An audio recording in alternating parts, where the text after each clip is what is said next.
in amongst all this, we're all sitting there discussing the minutiae of differences between one system and another. Years ago, when I had a rental business, I used to tour with my own sound system, year in, year out. And then you go and do a world tour with somebody else. And you go around to Japan, America, using lots of different sound systems. And inevitably, I came home, and the first show I did on my own system went, oh, great, that's what I've been waiting for. And it's that familiarity, and you think, well, is it actually better? It probably wasn't.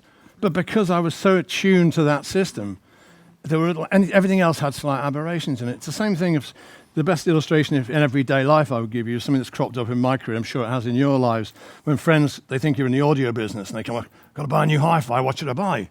And I give them the same advice. I say, get a piece of material you're intimately familiar with, and take it to the store, whoever it is, and listen to different systems, and buy the one you like. Don't listen to the salesman quoting you tech specs, because that doesn't mean a thing. What really matters is you're going to be living with this system for 10 years. You've got to like the way it sounds. So no matter what Tony or John or I say, this is what you should be doing, ultimately, sadly, it's down to what you like listening to. And if you like a system that sounds one particular way, then that's the one you should be using or buying or whatever. And I think sometimes we get carried away. We do this for all the right reasons, but ultimately, it is a subjective thing. People will make their own decisions, no matter what we tell you. You'll go, I like that sound card better. I think that sounds better with a cheap USB, whatever it is. But that's it. Ultimately, it will always come down to that. So this is productive, but sometimes, be aware that we will actually have preferences, which may not be, our wives or husbands or friends may not agree.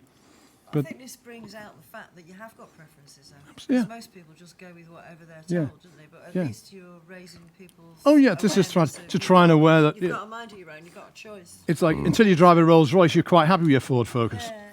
Sorry, Ford Focus drivers out there. That's absolutely. But at the same time, don't feel because you didn't agree with the guy next to you about which sound card sounded better. Neither of you are right or wrong. It's just what you prefer. Which sounds the most musical or pleasing to your, as I said, back to the old measuring instruments, your measure. Yours, not mine or somebody else's. If we've got one reason why we're here, it's to ask you to be suspicious. It's not to prove anything to you.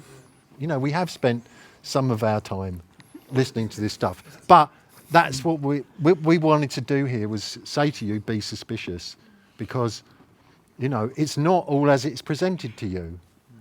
People will say, you go and buy a pair of headphones and they've got digital written on them. Well, they're not. They're a piece of analog equipment, aren't they? Why have they got digital? Because digital means great.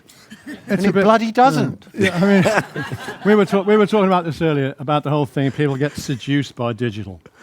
No, I'm not I'm against it in principle. It's part of my working life, it always is. But for the example I used with John and Tony was, you're equalizing something, you're EQing something. It could be a kick drum, it could be a voice, whatever it is. And on a digital console, you look at the screen. So all of a sudden, you're not using your ears. You're mixing by a visual display. And it's like, John said, just put a piece of paper across it. And as a young engineer, you want to mix that, turn the screen off.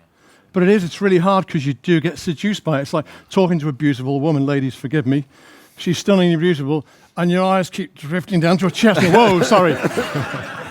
And it's exactly the same thing. You're sitting there, we know it doesn't sound right, but we're going, let me look at the screen. How do you fix that? That looks better. And that's it. It looks better. The trick is not to make it look better. The trick is to make it sound better. So I'm sorry, excuse the example, but it we figured it worked. So don't be, that's that thing. Use these. Right. That's just, that'll tell you something else. Don't trust it. As John said, be suspicious.